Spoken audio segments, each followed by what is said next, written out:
All right, well, welcome back to another episode of LorcanaChats. I am Chris, aka Questing for Lore, and with me today I have another fellow community member and content streamer over on Twitch, Lindsey. Do you want to kind of tell a little bit about yourself? Yeah, hi. I'm IllumiqueerLindz, but yeah, I go by Lindsey or Linz. I'm based in Denver, Colorado. I go to a lot of the LGSs out here. And I'm just a big old nerd and passionate about TCGs and video games and all that nerdy stuff. But Nice, yeah. nice. So, is Lorcana your first TCG, or have you played ones in the past? No, it is not. I mean, I started really young. In middle school was when Yu-Gi-Oh first came out, and that was my Yep. first one. All the kids were into it, so I hopped in. I wasn't allowed to play Pokemon before that, so Yu-Gi-Oh was kind of my first. But I didn't get too competitive into Yu-Gi-Oh. I jumped into Magic in college. Mhm. Definitely got deep into Commander with Magic and then did a bunch of digital TCGs. Hearthstone caught my attention for a while, and then I got deep into the Elder Scrolls Legends, actually, when that started Yeah. up and then faded out. Um, I was one of the moderators for the official Discord for that game. That's where I got my streaming start. Mhm, mhm. Playing that game, getting to compete. I was in one Bethesda run tournament for that game, and it was really fun. And I'm so sad it was short-lived, but as it ended was kind of when I found Lorcana to replace that love. Nice, nice. So when Yeah. when did you come across Lorcana? I mean, right before set one came out. I think it was Okay. 2 weeks before set one came out. I saw some ad somewhere. I joined the Lorcana HQ Discord Mm-hmm. and just dove straight in. I was in line at an LGS day one. I asked for work off and went and waited in line for set one product and Nice. got what I could. It was very scarce back then. Yeah, But yeah. yeah, I got in day one, but I definitely wasn't around for the big hype period. It was literally Yeah. 2 weeks before the set dropped. I was like, oh, something new. I can get in at the start. So no Gen Con chaos for you. No, no Gen Con for me, unfortunately. Oof. I've seen the pictures and heard the stories. That Hmm. must have been a little rough, but yeah. Yeah. Well, I'm glad Yeah, you're at least able to find some product. That I mean, that was few and far between at that time. that was a rough set. Yeah. Yeah. Yeah, I think I saw that someplace they were reprinting already some of the first chapter and putting it back out. So I saw a post today. I think Brazil yeah, was yeah. I getting know it. Brazil was Yeah. getting it. Yeah. Yeah. So that's exciting. So yeah, I know, right? It's I've got my it's so funny. So I started around Floodborne. Hmm. And so the size of my collection is like first chapter, Floodborne. It's like this massive Yeah. difference between the two because even after the fact, it was still relatively hard to track down first chapter stuff. Hmm.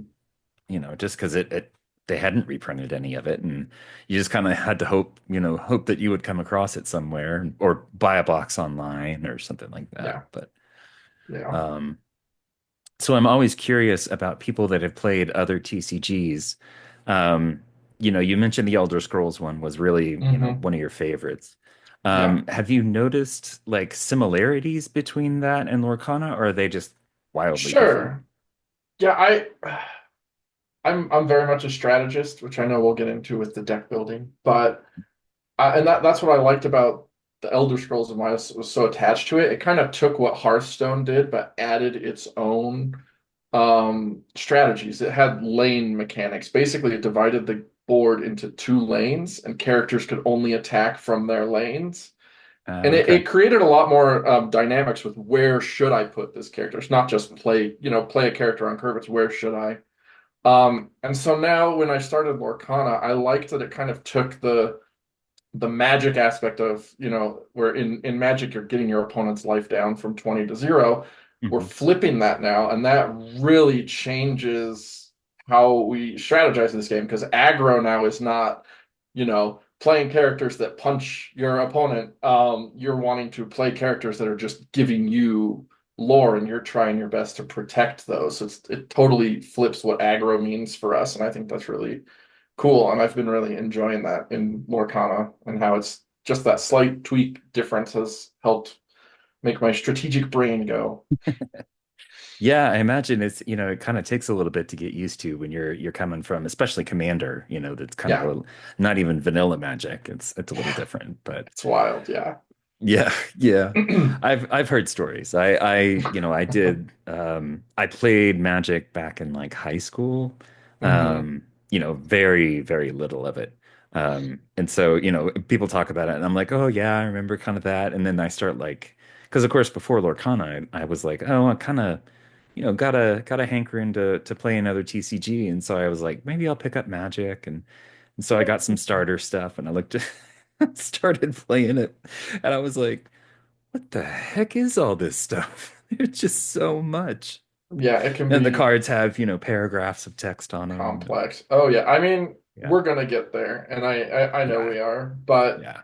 so far it's a bit easier to read. Yeah. Yu-Gi-Oh is especially, but there are some Yu-Gi-Oh cards you literally need a magnifying glass to read them. There's just That words. sounds awful. Yeah, Yeah, yeah. no, I appreciate the fact that Ravensburger is, they put a lot of emphasis on trying to make sure that the game is really approachable. So I Hmm. mean, I think even if it does get more and more complicated, Yeah, you know, I think they'll probably always have something like the gateway yeah, or, that kind of thing where people can kind of get caught up. yeah, Um, definitely. so it'll be good to see how that evolves over time. I know I think it was two people at Christmas I gave the gateway set to, and they were like, Oh, "This is a nice. pretty fun game." I was like, "Yeah. Now here's all these other cards that you can try Yeah, out." get ready. Yep, hurting your bank account. So, Oh, you know, well, cool. I do want to briefly talk before we kind of get into the whole deck building aspect. So you do stream on Twitch, yep. and it's you do just kind of gameplay with whoever shows up, or Yeah, that's kind of how I started. I didn't want to dabble too much into Pixelborn at the start because I knew, it wasn't Ravensburger backed. And when in my Elder Scrolls days, having those opportunities because it was a digital game, I could stream the digital game, and there wasn't any trouble with it. I enjoyed that, and that's what I really want to get back into with Lorcana. And it's been a bumpy road a bit to navigate that, trying to do webcam games as much yeah, as I can, but it's clunky, it's slow, it's hard to like show people on camera, here's the cards in my hand so you can yeah, see my plays. Like I'd have to get a third camera to show my hand probably. yeah, yeah. Um, which just gets so complicated. I'm a big advocate for us getting a digital TCG soon. When we do, I will be streaming a lot more. I Um, don't think you'll be the only one. yeah, it will be my main thing. Yeah, I'll definitely still be playing in paper and going to tournaments, but yeah, I love streaming a digital game. But for now, webcam games have been all right, and I've been trying to get yeah. on at least once a week. And I did actually cast for the first time, which was really fun. I actually really Yeah, enjoyed that cool. casting a tournament we ran in Love to Lore on Twitch. So hoping to do more of that as well. Nice, nice.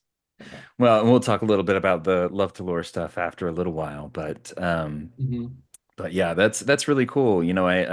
I've said this before to other folks that do the casting stuff. I have the utmost respect for people that can do that and think on their feet like that because Yeah. it doesn't seem easy. So, No, like, a lot of understanding of what decks people might be playing and what could be going on for sure. yeah, yeah, definitely.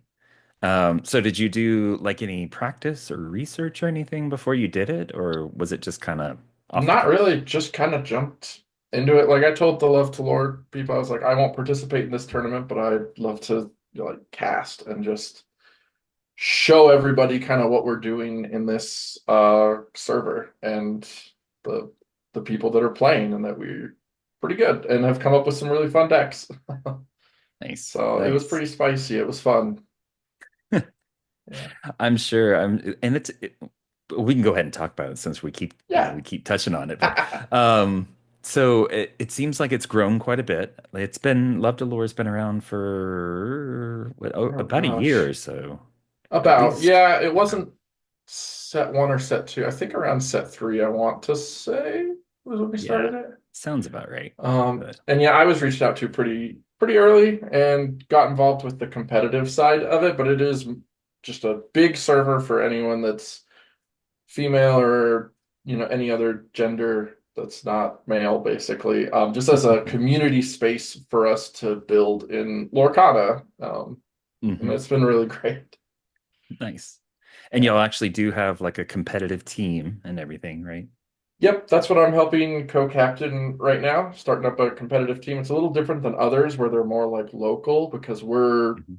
spread out. The co-captain that I have recently added on is in the UK, I believe. Oh, So okay. we're Quite spread a out in time difference. zones. Yeah, but Yeah. we're finding a lot of time to get online and do webcam games within the Discord. We're deck building together. We're coming up with ways to try to get around the meta. Yeah. And it's been fun. And we even got invited into the ICL for the last round, and we have a round Oh, yeah, that's coming right. up soon, which is really cool. Yeah, the Yeah. last ICL I got to show off Ruby Mufasa. Nice. Um, gosh, and I did end up winning my match, which was really great. It was a hard. They were playing Steel Song, which is tough, but Yeah. I Yeah, got to that's show it tough. off. It Tough was fun. matchup for just about anything, really. Yeah, I remember immediately after I matched, the first message I got was from Humble, and Humble was like, "Good job." I was like, "Oh, thank you. I'm Nice. doing it." Well, so I do want to talk some about deck building. Yeah.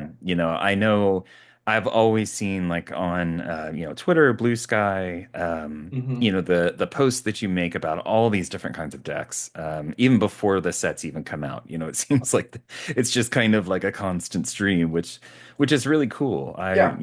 I love that you do that and you put that out there for anybody because a lot of the times people, myself included, that are kind of new to deck building, having a point of reference, that have Hmm. someone that's actually experienced in it to say, this is, it may not be perfect, but it's a start, right? Yeah, exactly. Yeah.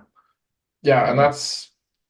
if I could make deck building my full-time job, I would. I have the luxury of working from home, so there's a lot of times I just have Lorcana open on my other screen and I'm moving cards around and trying to see hmm what might work and what doesn't. So, Nice. Nice. yeah. Yeah, and I think I actually, let's see, I think it was a couple of weeks ago, I actually ended up playing against you on one of your webcam games. And I think, Oh I yeah, mean, yeah.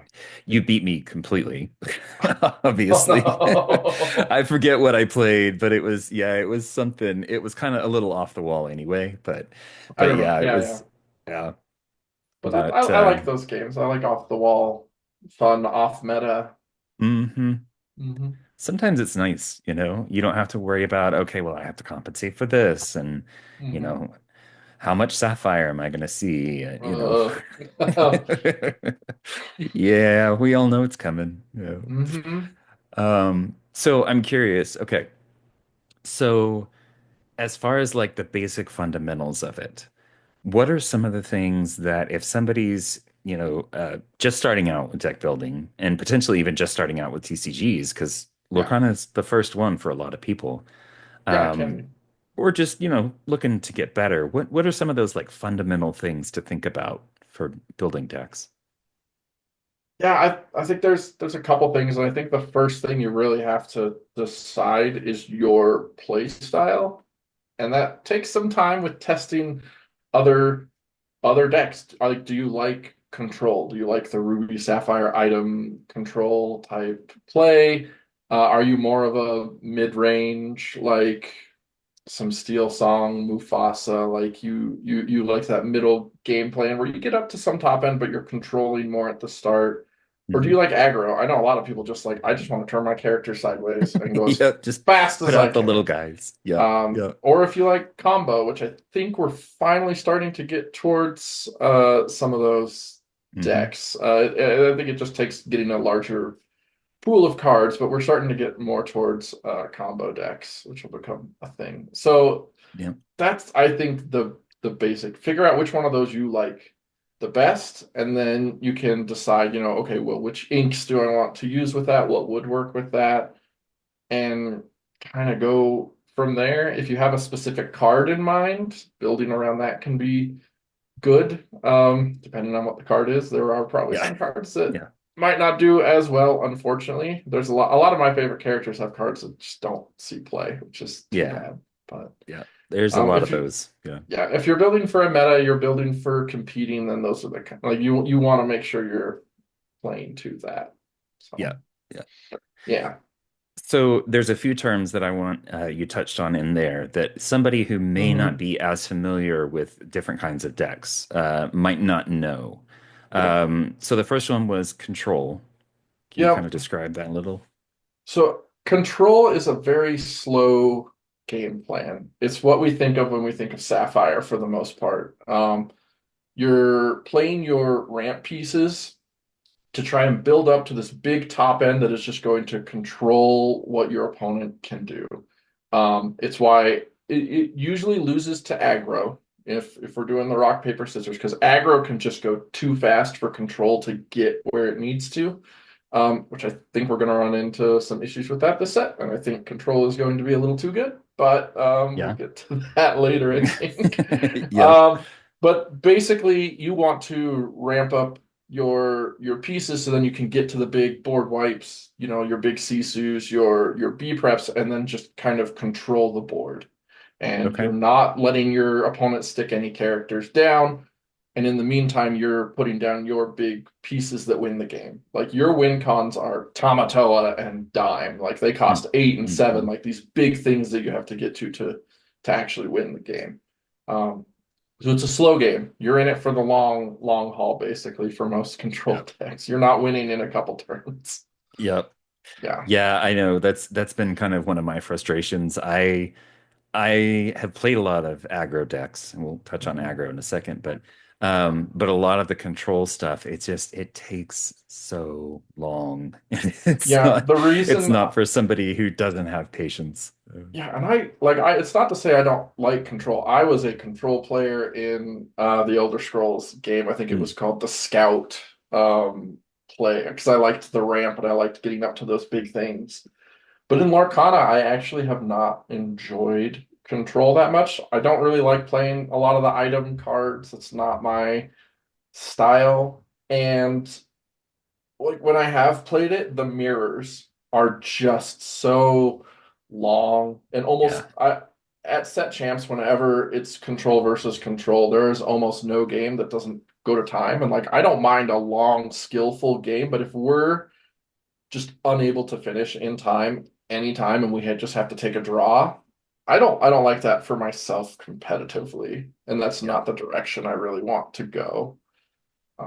So that kind of has helped make my mind, but at the moment I don't like where Sapphire is at for my play style anyways. Yeah, yeah, it's definitely, and I think the last couple of sets it's been kind of, heading towards a certain direction, which in this latest set it's very evident.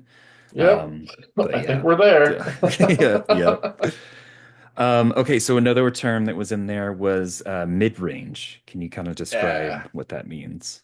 Yeah, so that's definitely where I fall currently in my as far as my favorites in Lorcana. So mid-range still has a control plan, but it's usually a little more middle of the game. Your 5 and 6 costs for the most part. You're less focused on ramping and more on the term I like to use a lot is tempo, which Mm-hmm. some newer folk might not be familiar with. Tempo, and it's just playing just the best things you can on curve. Um, I think some good examples of that with Steel right now is like we all talk about how Smee and Calhoun are just like the best two drops. Like on turn two, it's so much tempo to put down a 3/3 Mm-hmm. on the board that's just really sticky, gonna get you a lot of lore. It's a really good just tempo mid-range. Smee is still used in aggro too, but like very mid-range piece early. And so mid-range usually does better against aggro because early we're playing stuff like the Calhoun that can control the board while still giving us, lore for doing that. Hmm. And we're not building up necessarily to the big board wipes, but our top end is just going to close out the game with our like big six drops. And you in steel, you've got Big Tink, things like Yep. that can like kind of control, but also quest a bunch and just get you there. So that's more mid range, and some of them lean a little more aggro to start too, especially if we're trying to get around control because mid range usually loses to control. But you'll Yeah. see us throw in different things like in Mufasa, we're still running like Pirate Piglet just because like that early three lore, it's really good to Hmm. try and get under control decks, stuff like that. So Yeah. and Yeah. yeah, mid range tend to be a little more, I think, at least at the moment, character focused. Steel Song definitely runs a lot of the songs too, but you need all your singers to like get there. So you're Hmm. focused on having that board presence more Okay. than control that's trying to get all these items out to all these weird fancy things. And there are a lot of those different things that, Yes. and I, because I used to play when, I didn't know when I first started out, and I was like, oh, Mhm. this looks like a fun deck. Steel Song? Yeah, sure, I can play that. That's easy. Yeah. Yeah, no, not so much. Yeah. But yeah, it's interesting to see, the kind of like mentality that it takes. Like you're saying, you kind of Hmm. have to find the play style that fits what you want to do. And, Yeah. some people try those heavy control decks and it just doesn't work because it's just, I don't get it, True. that Like, feeling of getting it. yeah, I think set one was a good example for me. Like we all knew Ruby Amethyst was the control deck back then. They were able to get to like they were playing the Mal Dragons and Broom Loop, all that stuff. But that deck honestly has become what I would call a more tempo mid-range. Now, if you look at like last set's Ruby Amethysts, like they're much more about just a strong curve. They're not getting up to the Maleficent Dragons anymore. Their top end is, maybe Big Sisu and B preps to help control a little, but for the most part, they're just playing a heavy board game now with the bounce package. So Hmm. that deck has definitely evolved into, I think, more mid-range where Sapphire has now taken over that control Yeah. aspect. Yeah. Yeah, it's interesting to see how many cards from, even the first chapter are still like really popular, like really fundamental Mm-hmm. pieces of decks these days. Yeah. The bounce package that you mentioned, that's the Mims, the Fox, the Yep. Goat, We all all that remember the stuff. Yeah. the set two Ruby Amethyst meta. Yes. Oh my goodness. It absolutely Oh, dominated. yeah. But it's interesting to see how, over time things shift, Yep. and it's all up to, well, it's all technically up to Ravensburger, what they put in each of these sets. But Yeah. um, you have to wonder after a while, it's like, okay, well, the first couple of sets, maybe it was a little more predictable. They kind of knew what the good decks were for those things. Yeah. But now that we're getting into seven sets, and eight Yeah. relatively, well, not relatively soon because seven just came out, but um, I imagine it gets a lot more varied and I don't know if they're like surprised. I'm sure they are by certain things, Sure. people Yeah. finding random combos and stuff. So, Yeah. Their stuff's gonna slip through the cracks. And mhm. in any TC, like we know, as big as Magic is, for example, like they have lots of play testing going into every set that they're putting out. They've got a lot of manpower, but like after a set releases, they still have cards that they're like, whoops, our bad. Like Yeah. we have to ban this. We didn't Yeah. really see this because the players figured something out that we didn't. Yep. And the more sets we get into, the more Buckies are just eventually going to happen. And it's not Mhm. something that I want to blame Ravensburger for. It's just like, yeah, this is going to happen, but we need to I think Ravensburger does need to have a course of action now in place for when these Bucky things do happen because they said they're not going to errata anymore. And I agree, errata in a paper Yeah. game is weird, Yeah. but we do need something because I think as this set goes on, we're going to start seeing those problems. Yep. Yeah, there is definitely some of these new cards that are going to cause trouble. Yeah.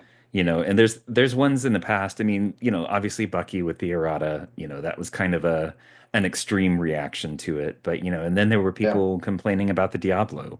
They were like, "Oh, that needs to go because it's Ugh. impossible to take care of." And yes, it was a pain, but but It it's also was, interesting to see how people worked around it too, some creative ways. yeah, which I think we're doing right now with what we know is going to be a Sapphire meta. Mhm.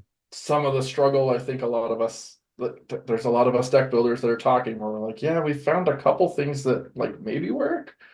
But again, the best answer I've found around our recent Bell Sapphire problem Mhm. is that it is locked in a color combo that just auto loses to the item control deck. So it's not Yeah. really helping at the moment. So I'm still working on some things. I'm not giving up, but I do I won't think ask for that your secrets. Yeah. there's a well, I posted it the other day. It's a Ruby Steel, the challenge deck, the Ruby Steel deck, I think Mm. can deal with Bell really easily. Hmm. With there's a Steel Aladdin that costs one, who's a 1/3, and then there's the 4 cost Aladdin we got last set. That's Ruby. He's a Yep. 1/4. I don't think anyone's been running him, but he's a shift 2, and Hmm. he gets +2 attack the turn you play him to all your characters, including himself. So on turn 2, he's a 3/4, and he can Hmm. challenge the bell and take it out and still Okay. live. Yeah. Or he can also sing Along Came Zeus because he's a 4 cost. Right. Right. That's been my Nice. best answer, but the challenge Ruby Steel deck just loses the items because they don't have characters for you to challenge. Yeah. So Yeah. it's tough. I'm still trying to see if there's a way to do it, but Okay. that's S- some of the things I've been working on this week to be like, how can I get this bell out turn 2? Yeah. Um, I think there's probably a lot of people that are that are trying to find strategies because we're that's going working to be on it rough. for But sure. yeah. So when you're coming up with these decks, Mhm. what is kind of your general thought process? You kind of mentioned compensating for the meta. What other Mhm. decks you're predicting are going to be out there. But like Yep. starting from complete scratch, what's your typical approach? Yeah. I think for me, I start with a color combos. I mean, I have my favorite pet decks that I will always upgrade every set, so I kind of have a base. But like for starting, like for example, I think in set 2 when we got Mufasa and every Amber Mhm. player rejoiced and we were so excited and playing the characters only decks. Finding a character as strong as Mufasa to build around, I think, is really strong. And then trying to figure out, okay, but which other ink pairs best with it? I think most of us came to Ruby just being the strongest with characters that could remove things. Because again, when Mufasa dies, you want to flip over things that are just bombs, and Ruby has some really big characters. Yeah. So that became a really strong point just looking at things. But now there's a whole bunch of different Mufasa decks just with new stuff that's come out. So you can build around something like Mufasa, or you can, I guess, focus more on, okay, I want to play the Sapphire Control. What are all the different pieces I need to that? Because it's not just like one Mhm. card I'm building around now, it's a bunch of pieces, essentially. And then when you're picking your style, you got to look at the curve. I think is a really important aspect. Curves are going to look different for other decks. For Mhm. people not familiar, mana curve is like how many 1 drops do you have, how many twos, threes, and that curve helps determine how reliable your deck is going to be at playing the things it needs to when it needs to. So understanding those things, I think, helps a lot with the deck building process, probably. Yeah. Yeah, definitely. Yeah. And it's interesting to hear you mention kind of improving decks, the little pet decks Hmm. or whatever that you have.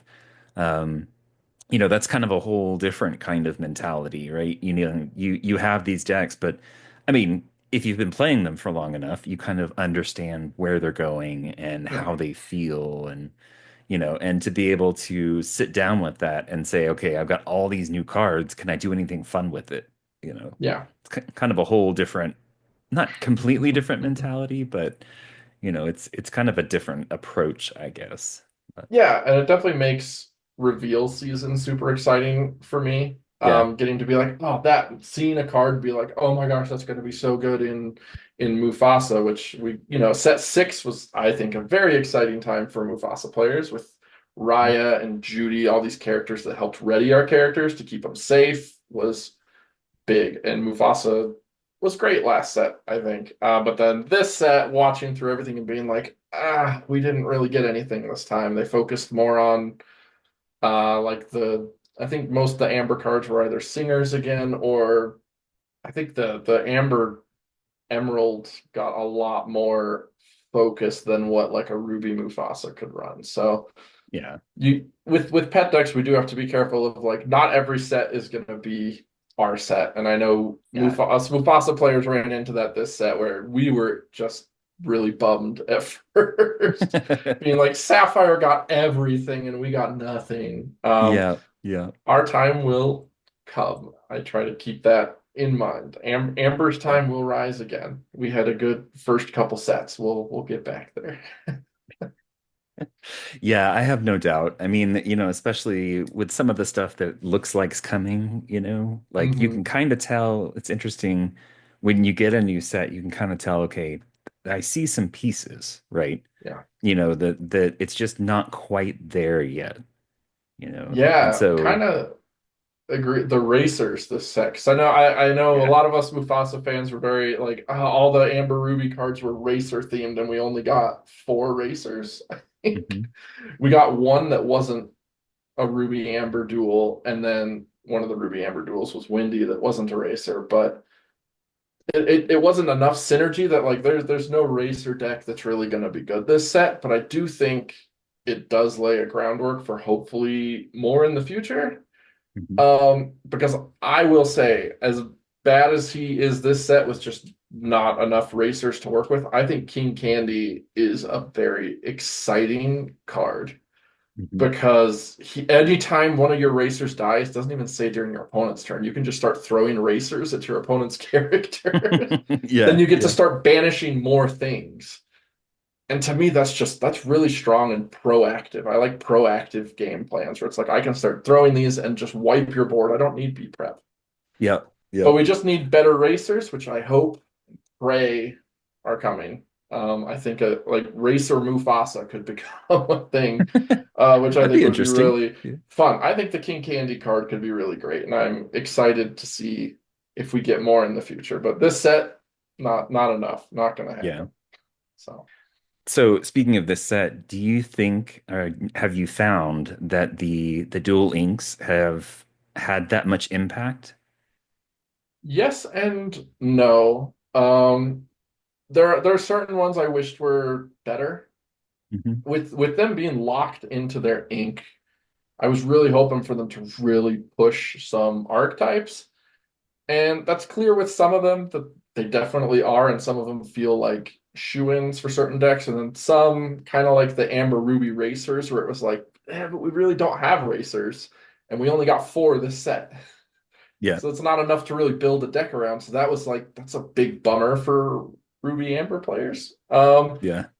But I do think that like the Amber Emerald stuff we are really working well with the Tramp and the Ladies, and kind of like it helps Mm-hmm. us discard. A lot of us jumped straight to, oh, we're gonna have a Chernobog deck with this where we can discard Yeah. ourselves Seen some of those, yeah. and get Chernobog down really fast with that new Tramp. I Hmm. think the Shift Lady is really good. I really wished she was just Amber because she would have helped Mufasa decks a lot. But Yeah. um, I do think she's a fun card. Um, Trying to remember which other ones are just like staples right now. In my Steel Fossa, Penny I think has been really good, and Rhino is honestly really underrated. I Oh think. yeah. Yeah, yeah. I think I was looking those at that one two the other day. Yeah. are very strong. Yeah, the Penny in my testing, I swapped out Piglet for Penny, and Penny has overperformed, especially with Huh.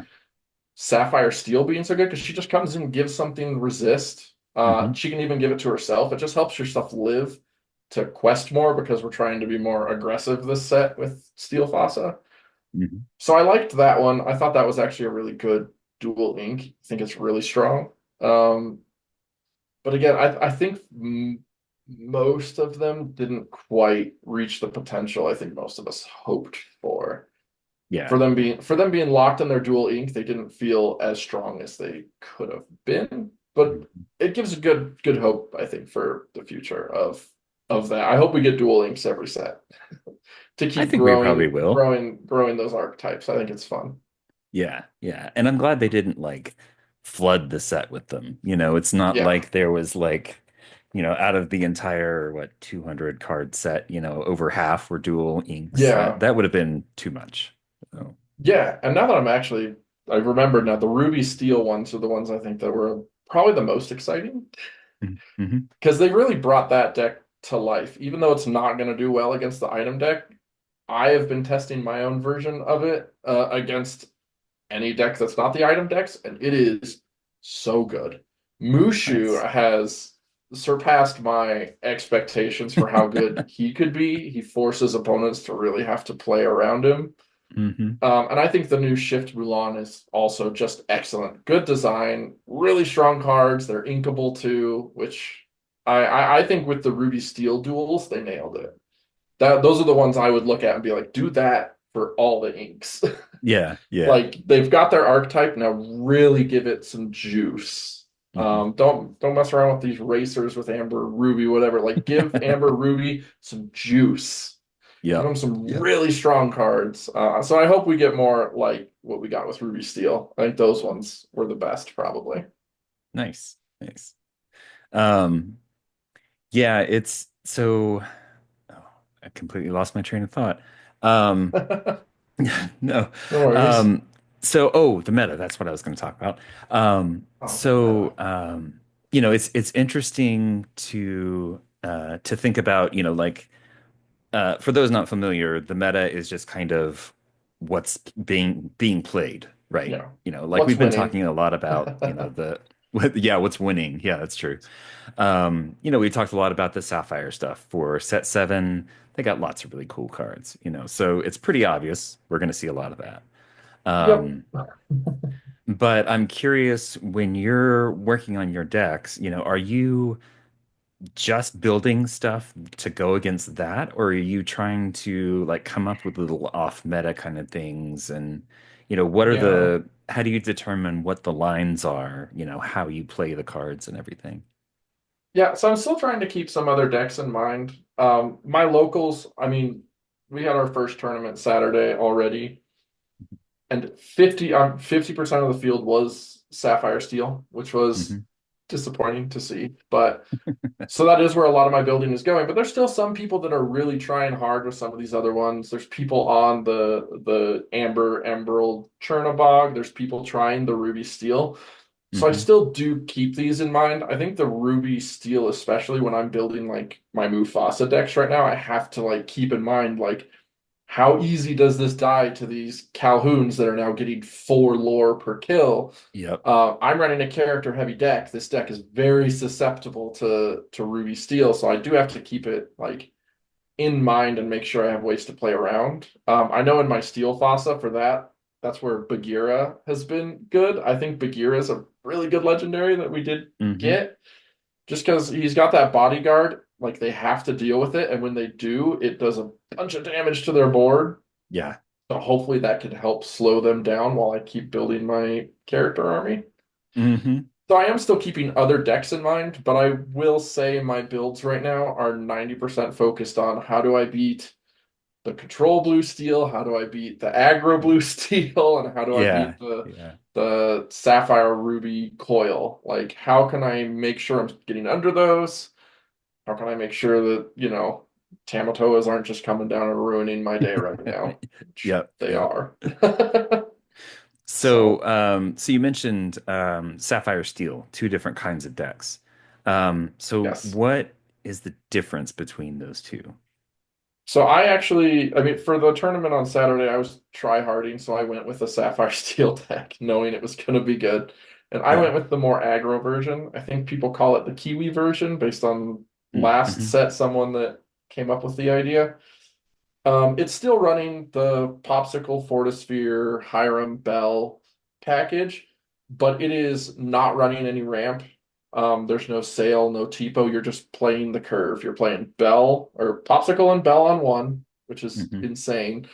Then that Bell can sing your Strength and Storm Rage on. Then you're playing Smee or Calhoun. Then you're playing Lawrence or Pete, and then Pluto to protect your board. And I think most of the lists are ending at 5 cost. Maybe some of them have Tamatoa to get a little stuff back, but they're Yeah. staying lower curve, but just these sticky threats just to get out fast. Alice, I think, is the big piece in it, though.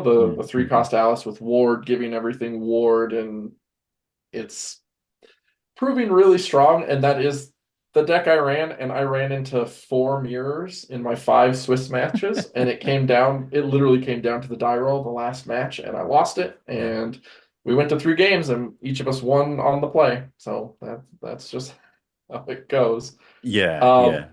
but then the other Sapphire Steel that we started seeing now are like the Oswald turbo items, and then Scrooge and Mm-hmm. Tamatoa, and dropping. People are now like, if you can control the board enough, we're at the point where you can drop the dime and get 20 lore in one turn.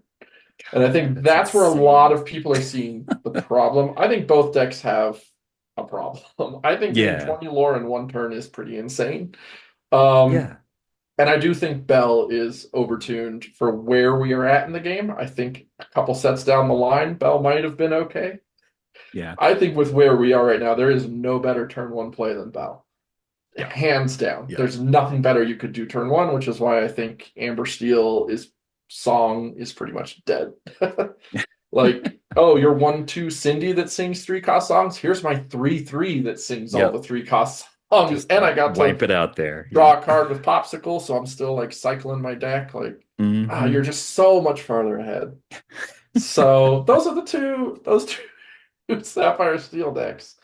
Yep. I do think our rock, paper, scissors right now, until we figure it out, is just Sapphire Steel, and then maybe Sapphire Ruby. Yep. Just Yep. going around. Yep. So it's interesting you kind of bring up, the popsicle and being able to cycle through stuff. Yep. Um, I've noticed in some of the decks that I've tried to create that card draw is a really tough thing to judge. Hmm. Do you have any kind of like tips or things to think about in a Yeah. deck to kind of make sure that you're getting the cards you need? Yeah, and that's where a lot of the decks I love the most struggle is card draw, which I'm really sad Mhm. about. Like Mufasa and the Ruby Steel Challenge deck are, I think, the biggest two right now that just don't have good draw engines. Hmm. Hard, like, resources help you win the game, and that's just how it goes. So being able to even just we call it can tripping. It's like you play Hmm. something and it replaces itself. So Popsicle, let the Storm Rage on. There's a reason those cards are 4 ofs in their respective decks, because, like, yes, it costs something to play, but it replaces itself, so you're not down a resource in your hand. So Cycle it through isn't, it. yeah, Yeah. it's important to make sure you keep those. And like in Mufasa, we were relying so much on the Mother Gothel Rapunzel combo, which when we hit Hmm. it, drawing 3 cards off of one character is, I think, still like the highest amount you can get on just one card. So when we hit it, we're good. Like, we're Yeah. cruising. But if you can't find a Rapunzel or the Gothel, or your opponent has been able to deny you that, you're not drawing any cards, and you just get into that top deck mode, and it Yeah. sucks. Yep. It hurts. And if you're playing mid range or control and you're not able to draw cards, you will lose the game, because you Yep. need those resources to keep your game plan going. Aggro, less so. You can get into top deck mode with aggro and just keep throwing threats down Keep on the going board. out. Yeah. Yep. So less so with aggro. You still want some. You want to be able to have choices, because that choice Mhm. helps you play your outs. So Yep. And do you usually recommend like trying to make one kind of line for card draw, or is it too much to add in multiple potential oh, options? I Or multiple options always. yeah. Like in Mufasa, we have been having to throw in at least one other option. So I would say having two, like 8 total options. So we have 4 Rapunzels, and then we've been messing around with whether we want Pongo where you have to pay two to like look at the top card if it's a character you draw it, which it will always be a Hmm. character. Or the Julieta Madrigal that draws you one for healing.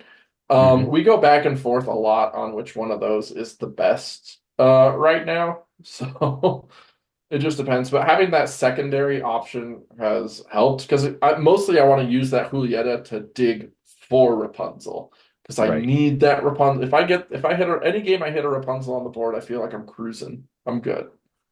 Like I have the cards I need now to finish the game, basically. So Yep. having backups is good. I would not just have one draw. But like Hmm. you can see how good the Sapphire Control does because almost all the Sapphire cards they're playing draw cards. Yeah. Yeah. Yeah. I Um, was gonna because say. it's not just if they miss Hiram, then they're dropping Grandma Tala to look at two, draw, discard, or draw, put one back. And then those kind of things help you dig for your Hiram. Like that's what Hmm. you're looking for. And like look to the future. Like you're looking at the top five cards and helps you dig for the answer you need. So I would definitely have more than just one draw engine in a deck, unless you're aggro. Then there Right. might be some wiggle room there. Yeah. Yeah. I don't know because I've played a lot of aggro decks, and I don't Mm. know offhand if there's one that I can think of that like specifically included something for card draw. It seems like a lot Uh, of them I are think, kind of just like put them out there and hope for the best. yeah, I think my favorite in at least Amber Amethyst hyper aggro, I would be running four libraries every time. I think Mm, libraries yeah. so good. You just put it down, you throw all your characters there, and you're like, cool, kill them, and I'll refresh my hand to have more stuff to just drop on the board. Yep. Yep. Um, I like that. I like the library as a draw engine a lot in those hyper aggro builds Yep. for sure. And all the like Amethyst one drops can trip basically. They're the Broom, the Chernobog followers, they all help you draw too, which is good. Yep. So I'm curious when you're building these decks, um, is the different approaches to a mulligan something that you consider? I mean, I think, obviously that's a Yes. really huge key to the early game. Hmm. But how do you decide like how many of a card to put in or what you want to keep for the mulligan? Or I mean, I'm Gotcha. sure it changes from deck to deck, but It does. I mean, for how many cards to put in, it really does come down to just a few things. Like if you're putting four of a card in your deck, in my mind, I'm like, I want to see this card every single game. For the most part, I don't mind it in my opening hand. It's like Rapunzel and Mufasa, like four every time. You never run less. You always want it as much as possible. If I Mhm. want to see a card once a game and not necessarily right at the start, maybe I'll usually run three. I think a good example is Calhoun. In most of my steel decks, I'm running three Calhoun. I like her on the draw a lot because she helps Mhm. control the board for what your opponent's doing. She's great against aggro, but she's not always like that great into the item decks that aren't playing characters for you to challenge. So I don't always want her, but like once a game, I want to make sure I see her. Mhm. Um, and then there's the cards where it's like if this helps in a specific matchup, maybe I'll run two. Um, I very rarely personally run one ofs. I know some people are really high on running one ofs. I think the only time I do is a one of Chernobog in Mufasa decks that aren't Yeah. specific for Chernobog, just because sometimes, like against discard and stuff, he's just the bomb that you need if you get him at the right time. So Hmm. that's okay for big bombs like that, but if you want a reliable deck, I try to avoid as many one-ups as possible. Yep. Um, so as far as cards in the deck, that's what I go for. For Mulligan, it comes down to what your deck wants right away and Mhm. the matchup. If you don't know your matchup, you're just going to want to try to mulligan for your best curve. Um, and like go with that. Don't throw away things that you might need, but don't keep too many uninkables. That's Yeah. another big thing. Like if I ever in Steel Fossil, like if I ever have like a pretty big hand and I need to mulligan a lot and I have a Smee and a Calhoun, especially if I'm on the play, I will a lot of times mulligan that Calhoun back and just be like, I've got the Mhm. Smee for two, plus he's inkable if I need. I can throw the Calhoun back. Maybe I'll draw another one. If I'm playing against aggro, I know my opponent is aggro, then I keep that Calhoun every time. It's different Hmm. where it's like, okay, I need that Calhoun to control this board early. So it Yep. definitely changes what I want to throw away or not. So those are important things to keep in mind. Make sure if you don't have like your curve in hand, a one drop or a two drop, mulligan more. Don't try to keep, oh, but I have my It's like, Mufasa and I it's have my fine. I have my 3, 4, and 5 and like all these cards that I love, but it's like, but if you don't play a card turn 1 or 2, you're so far behind. So like Yep. dig. Don't be afraid Yep. to dig. Trust your deck. Trust that you haven't put too many uninkables in. Dig. Dig for what you need. Yep. So what would you say is the upper limit of uninkables that you would include in most decks?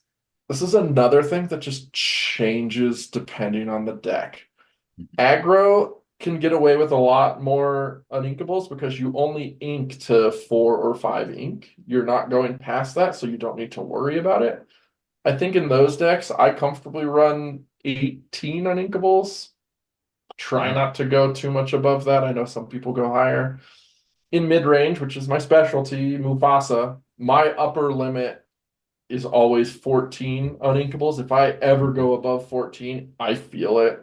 It hurts. I brick a lot. I get too Yeah. many in my hand. So I've learned that 14 is the absolute limit, but I do always try to go under. The closer to 10, I think the better your deck's going to perform for a mid-range.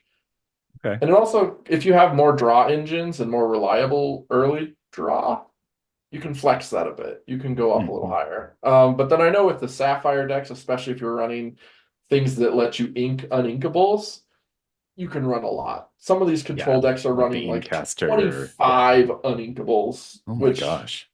boggles my mind, but I get it with the little draws they do, the searching draw and stuff. I think that's Hmm. fine. I will say the times that I have blown out Sapphire Ruby players is the times that I just look over, they've just bricked. Like they've inked to like 3, and I see Yeah. them sitting there like I can't ink anything. And they're Yeah, looking that's at the me, they're like, worst. I've got like 3 B preps and a big Sisu in hand. And I'm like, well, don't Yeah. run so many uninkables. So I think Yeah. 25 is probably too many, but Yeah. some people are a little more uninkable happy and think it's fine. I Yeah. like a more reliable game plan, so I try to stick to 4. I try not to go above 14 in almost any deck. I think that's a sweet spot for me where it's like not too bad. I'll still brick a couple games, but like you're usually fine. Yeah. Yeah. Yeah. Cool. Well, so I'm curious, as someone who's played, a couple other TCGs, is there anything that you Mm. think like you would like to see in Reign of Jafar or even, future sets that, you think would help make the game better or anything you don't want to see in the game? Yeah. I know I'm a broken record for saying it in like every Discord and making sure Ravensburger has heard my voice. Amber needs card draw. Hmm. Period. That would fix a lot of our issues and why I don't think anyone's arguing that Amber is in the roughest spot right now, just as an ink in general. It's Yeah. not good. And we're 7 sets in and we're still relying on Rapunzel. And I think there is that worry in the back of some of our heads that like maybe the way that this TCG might end up going, and since there's no ban list yet or anything, is like maybe there's a rotation. And Mm-hmm. as much as I think a rotation could be good, especially if we start getting stuff like Hiram out, if Amber loses Rapunzel, you will never play Amber in a deck again. Like Yeah. it stinks that that is still our best card draw, but that's where it's at, and that's what I want to see. And I'm hoping the game dev team by this point has heard our cries for, hey, Rapunzel is not that good. Set 7 now, like Yeah. we Yeah. need to draw cards. Hmm. So Yeah. hopefully that comes in Reign of Jafar. I wait every set. I think I have on my bingo card good amber draw, and I never fill it in. Every time I'm Oh, like, wah, it's wah. just not there. So I Yeah. think I think just what I want to see is Ravensburger looking at the meta, looking at how each of the inks is really performing in general, not just the combinations, but like because yeah, like we have Sapphire Steel and Sapphire Ruby doing well. Both of Hmm. those decks have Sapphire in common, though. We should be looking at why is Sapphire in general just doing so much better, and trying to find a good balance around that going forward is what I Hmm. want the game to focus on. I still love casual formats too, but I'm a competitive player at heart. So I want Ravensburger to look at this game from that competitive lens and be like, how can we balance this so we go back to our Inklands meta, which I think was most people's favorite, where there were so Hmm. many decks. We were all doing so many different things, and it was so fun. Yeah. That's what I Yeah. want. Just a wide field, lots of good cards and lots of inks, and not just all the good cards in one ink. It seems like, the different inks do get a little bit more love. Like, I mean, obviously, we've said it multiple times, Hmm. Sapphire for set seven. Yeah. But it seemed like, there for a while it was Emerald and, and then there was Steel and, Which Amber just is hasn't had its day, but I'm Amber. I 100% think Amber had its day in set one. I think we just okay. learned it a little late. Yeah. Steel Song did start to become a thing. I was actually Amber Sapphire mid range Hmm. Okay. in set one, and I was winning some tournaments down there at the end with it. Surfer Stitch and like the Blue Hades as a top end. I Oh, was yeah. rushing Ruby Amethyst players because we called it Hades loop, that four Mhm. cost uninkable Amber Hades that brings Oh, a yeah. card back from discard. So you just Yep. play four of those, and like you just make every time you play them, you bring another Hades back from your discard, and you just keep playing them, and the control players just had to keep dealing with it. So Amber, I think set one, Amber might have arguably been the best ink. I Hmm. do think Rapunzel back then too was just really strong. But as we've gone, every set since one, Amber has just not gotten anything. Yep. So Yep. it's fun. And I think it's funny you brought up Emerald. I think most people would say set one, Emerald was the worst. And Yeah. It I was think it pretty bad. was. It was very Yeah. bad. Yeah. But we saw that change. Obviously Bucky brought too much to it, but we Right. got Diablo. Diablo really pushed Emerald back up into the limelight for sure. Hmm. So I think Emerald's in an okay spot. But Yep. I don't like that every set we seem to flow like, oh, now this ink's the best. Everyone go to Amethyst. Like Yeah. Amethyst was the Yeah. best, and then now Sapphire is the best. Like I would like a just more even. Like if Sapphire is getting Tamatoa, fine. I want all the other inks getting their legendary that is Tamatoa level, that is inkable, that is drawing you two cards, that is and then has like this ability to play something for free. Like every ink should be getting something like that. But this set, only Sapphire got something like that. Yeah. And it is Yeah. oppressive. I just want them to look at trying to even things out. Yeah, yeah, no, and it makes sense, and I have to wonder if that's kind of one of the things where it's like, okay, well, we're overcompensating this way because we don't think that it worked out enough in the previous sets, and then, hopefully, eventually, maybe by like 9 or 10, they're kind of Yeah. getting to that point, where it is like, okay, we're adding this super huge thing to this one ink, Yeah. let's even things out a little bit. Yeah. And like I hope there's some good answers in the next set. I just Hmm. I'm of the mind that I do think Bell and potentially Tamatoa might be issues that need addressing before set champs, because if our set Yeah. champs are just all Sapphire mirrors, I might not attend this Yeah, season's that would set be champ. rough. I do not want to play Sapphire Mirrors all day. I'm sorry. Yeah. I'm out. I'm out on Oof, that. that'd be a long day too. Oof. So I hope they look into mid set. If there's stuff that needs adjusting, we can adjust because Yeah. I think it's important. As much as people love their bells. And they are everywhere. It's like And every single sapphire. Yeah. I want Sapphire Steel to do good. And I've been telling everyone that, like, I know it hasn't been as good in the past. I want it to be good. But like Hmm. you said, overcompensated. Yeah. I think they overcompensated. And now it's Yeah. like, oh, now no one can play anything else. Yep. Yeah. No. But we'll see. I hope people come up with some good answers. Oh, I'm sure we have a very creative community, We and do. somebody will figure out something and it'll just be, one of those like aha moments. It seems like there's always Yeah. at least one or two of those every set. It's like, Yeah. oh yeah, that card. I forgot about that card. Yep. Yep. Yeah. Yeah. So is there anything that you don't want to see in the future of the game? Oh my goodness, I don't want another Hiram. I don't want something drawing that many cards for the ramp color. Yeah. What do I not want to see though? Um, I think maybe this is a hot take. I love this is less on the competitive end and just more on the flavor and lore of Lorcana. I love that it's all these like animated characters that we're sketching and like Hmm. inking. People have bring up a lot in discords and stuff that they want live action to come in. They want Pirates of the Caribbean has been mentioned. Muppets, which is a little gray area, but I'm still not Yeah. I am still very strongly that I think things like Pirates of the Caribbean or things like the Muppets is not flavorful to what I like in Lorcana. I don't want Lorcana to become Magic where we start throwing SpongeBob in. Oh my gosh, I saw Sorry. that. Start Oh, where we start making meme cards. I yeah. don't want that. I want us to like there's so much potential with Disney's animated archive. I don't think we need to resort to those sorts of things. And I don't think Yeah. we need Star Wars and Pirates again, the live action stuff like avoid. That's what I don't want to see is Yeah. anything live action coming into Lorcana.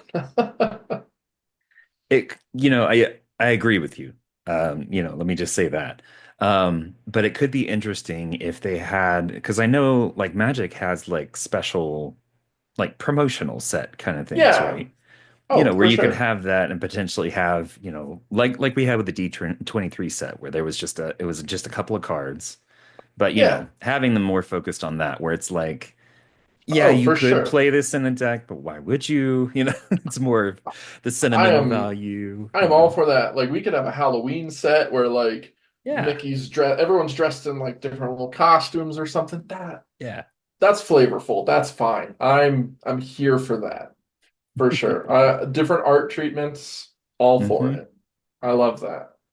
Yeah. That could be interesting. And Yeah. knowing Disney, it wouldn't surprise me if they came up with something like that to Yeah.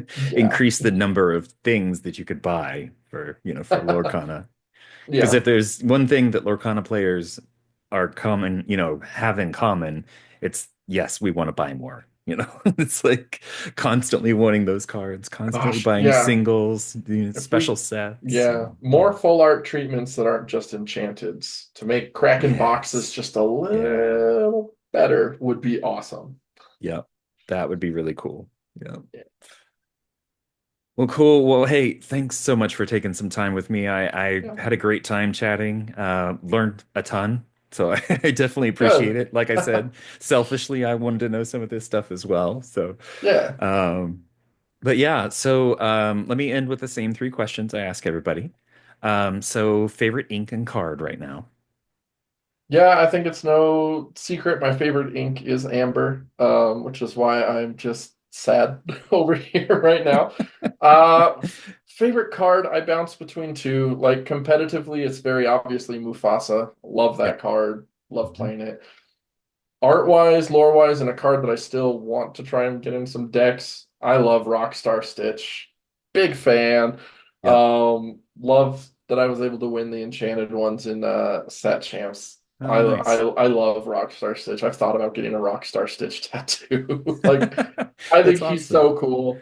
And I still always want to try to find decks where he could maybe work, but it's Yeah, just yeah. I but think I but think the yeah, meta has moved past him, unfortunately. a But little bit. yeah, yeah. All right.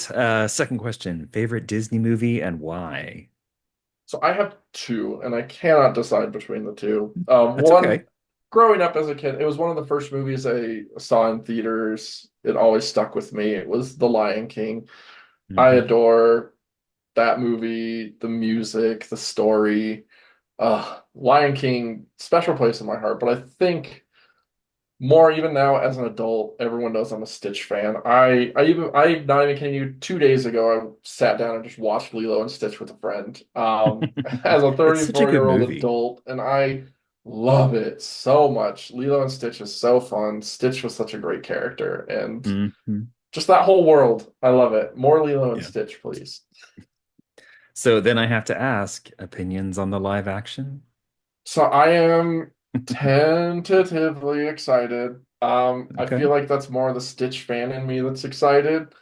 I'm cautious with most Disney live actions. A lot of them have not been what I enjoyed. Yeah. But I did watch the trailer yesterday. I think a lot of us did, and I liked 90% of what I saw. I think a lot of the CGI looks pretty good. I think Stitch looks good. I had heard that most of the actors that they hired were actually Hawaiian actors. So good job, Disney. Nailed it. Yep. I know I have a friend who went to school in Hawaii that was telling me like people in Hawaii actually really do love Lilo and Stitch because it is so faithful to a lot of the culture that they have there. Hmm. And so their fingers are crossed right now, like, please don't mess this up for us because we actually love how good a job Disney did. I think my one holdout is what a lot of people were sad about was the little snippet we saw of Pleakley Oh yeah. transforming or whatever, and Pleakley is not wearing his dress at all Hmm. in the disguise. Give Pleakley his dress back. Pleakley needs his Yeah. dress. He Yeah. needs it. That's just part of the charm of the movie is Pleakley kind of cross-dressing, but like it's so fun. It's so Hmm. good. I Well, and it, love it it. plays into his character and some of his It lines and does everything. It's yeah. so much. So seeing that they're just the disguises being holograms is fine. I think that's flavorful with aliens, but like ah should have been Pleakley's disguise should have been a girl. Just Yep. I'm in that train where I'm like that was upsetting. But Yeah. Yeah. Yeah. Yeah. and I think a small snippet we heard Jumba's voice in one of the parts, and I knew Oh. Zach Galifianakis is playing Jumba, Hmm. but it doesn't sound. It just sounds like Zach Galifianakis talking. It didn't Yeah. sound like Doesn't Jumba at have all, and that. I'm like, oh, I really hope that's not the final voice. Yeah. But besides Pleakley and Jumba, the rest of the movie seems to be looking pretty good. I will be there to see it. I know I Yeah. will. So yeah. All right. All right. Well, cool. Okay. And last question. Where can people find you and all your lovely deck building? Yeah, so I these days, as far as social media, I post mostly on Blue Sky, as IllumiqueerLindz. I stream on Twitch, trying to get back to doing weekly. That's been a bit tough lately, but I'm on there, and hopefully gonna cast some more tournaments soon. And then I'm in a million different Discords for Lorcana, so you have all Yep. probably seen me out and about and around on there. And also on Instagram. Same name. Awesome. Awesome. And where can people find out more information about Love to Lore if they're interested in that? Ooh, we do have an Instagram, I know for Mhm. sure. You can go there to find out more information. I believe there should be a link there for our Discord. If not, you can reach out to me. Again, that Discord is just for women and non-binary, trans, people of marginalized genders. So, Yep. yeah, All right. Cool.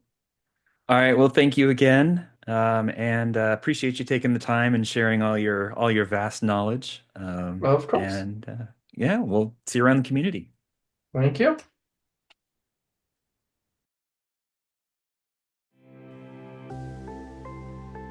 Thanks for joining us on today's episode. If you liked what you heard, make sure to subscribe and rate or like us on your platform of choice. If you'd like to reach out to the show, you can email us at lorcanachats@gmail.com. You can also find us on Twitter or X at LorcanaChats, the podcast at podcast.lorcanachats.com, or just lorcanachats.com. We love feedback on the show, and let us know if there's anyone you'd like to hear from in the Lorcana community. See you next time.